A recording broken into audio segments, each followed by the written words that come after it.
हमारी लड़ाई कौन लड़ेगा ये भी एक महत्वपूर्ण विषय है। हर पीले गमछा वाला हमारी लड़ाई लड़ने को तैयार नहीं है। पीला गमछा डाल ले, कोई अपने चुनाव की तैयारी कर रहा है, कोई टिकट की तैयारी कर रहा है, उसकी भी पहचान करने की आवश्यकता है हमको।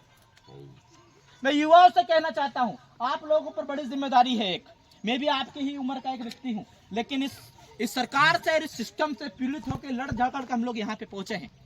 हमें पता है कि हमारे शंकर सर रघुनाथ सा ने रेंगा कोरकू ने शंकर सर रघुनाथ सर रेंगा कोरकू ने समाज के लिए बलिदान दिए हैं। हम कोई नया काम नहीं कर रहे हैं, हम भी उनके बनाए हुए रास्ते पे चल रहे हैं। जब वो समाज के लिए मर सकते तो हम क्यों नहीं मर सकते? इस जंगल बचाने के लिए मर सकते हैं। और हम सरकार को मैसेज पहुंचाना चाह रहे हैं। हम लोग सरकार को मैसेज पहुंचाना चाह रहे हैं और होशंगाबाद प्रशासन को मैसेज पहुंचाना चाह रहे हैं। फॉरेस्ट विभाग से लगा के एक विभाग को मैसेज पहुंचाना चाह रहे हैं, हम मर जाएंगे लेकिन जमीन का एक टुकड़ा नहीं देंगे, तुम्हें जितनी ताकत से लगा देंगे।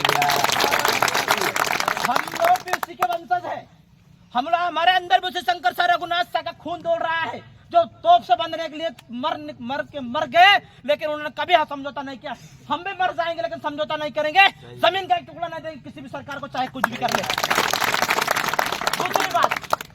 दूसरी बात, बांध के नाम पे जिन आदिवासियों की जमीन छीनी है, जिन आदिवासियों का विस्थापन किया है, मैं यहाँ के युवाओं से कहना चाहता हूँ, बहनों से कहना चाहता हूँ कि जहाँ पे आपका पसीना बहाया गया वहां पे हम लोग रामदेव को खड़े आपका खून बहाने के लिए तैयार है। मैं आपको एक चीज कहना चाहता हूँ, आप सब लोग सोशल मीडिया के माध्यम से देख रहे होंगे, आपके इस बेटे ने समाज के लिए जेल काटे हैं, जिला बदर काटे हैं, और आज भी हम समाज के लिए मरने के लिए तैयार है। डरने की आवश्यकता नहीं, जहां भी हम लोग आपको आवश्यकता लगे कंधे से कंधे मिलाकर खड़ने के लिए तैयार है। हमारे लिए चुनाव महत्वपूर्ण नहीं है, हमारे लिए टिकट महत्वपूर्ण नहीं है। अगर महत्वपूर्ण है तो हमारा समाज और समाज की लड़ाई हमारे लिए महत्वपूर्ण है। पहली पार्टी आएगी जाएगी, चुनाव 5 साल में आएंगे जाएंगे, पद आएगा चले जाएगा, लेकिन समाज अगर खत्म होगा, समाज की जमीनें खत्म हो गई तो ये वापस नहीं आने वाली, कभी वापस नहीं आएंगी। हमारे जो लोग विस्थापन हो गए वो हमको वापस नहीं छोड़ सकते हम लोग उनको। लेकिन आप लोगों आप अंदाजा लगाइए कि 10 लाख रुपए तो एक गाय बैल कोई भैंस घोड़े की कीमत होती है? अरे वो तो गधा ही है, गधा होती कि नहीं होती है? हमारी 10 लाख की कीमत लगा रही है सरकार। आप अंदाजा लगाइए हमारी क्या स्थिति होगी। हमारी अगर आज हम लोग सावधान होकर लड़ाई नहीं लड़े एकजुटता के साथ तो हमारा क्या होगा, ये चीज आपको ध्यान में रखना है।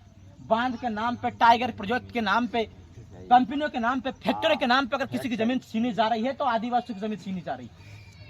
इस चीज को आपको ध्यान में रखना है।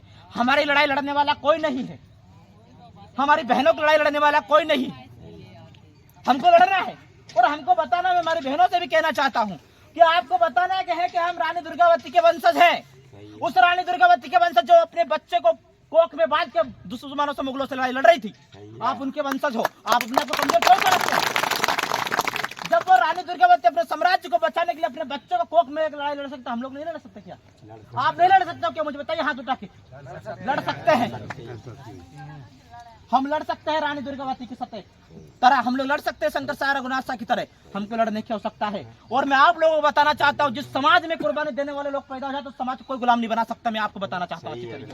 और हमारी कौम वो लोग हैं जिन्होंने इस समाज के लिए, इस देश के लिए कुर्बानी दी है। लाखों आदिवासी इस देश की आजादी मरे तब जाके देश आजाद हुआ। जो लोग आज हमको आजादी का जो महत्व, अमृत महोत्सव बता रहे हैं, हम उनसे पूछना चाहते हैं कितने लोग तुम्हारे आजादी में मरे? हम बताते हैं कितने लोग हमारे आजादी में मरे हैं, गिनती नहीं होगी।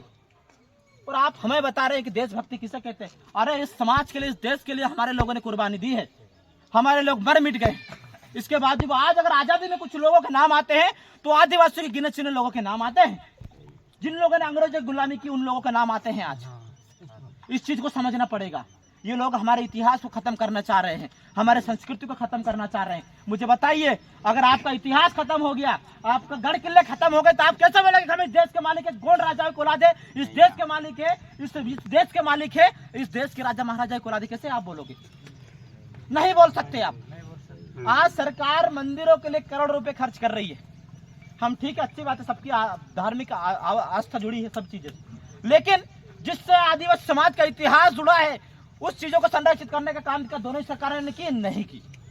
77 सालों में देश की आजादी को 77 सालों में हमारे अगर किले एक भी जगह का संरक्षित हो तो मुझे बताइए, नहीं है।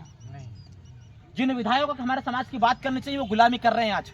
वो लड़ाई नहीं लड़ सकता तुम्हारी किसी भी कंडीशन में। 5वीं छठी अनुसूचित धरातल पे लागू हुई क्या? नहीं हुई। जब किसान 1.5 साल तक कृषि कानून के खिलाफ लड़ सकते हैं तो हम हमारा जल जमीन जंगल 5वीं छठी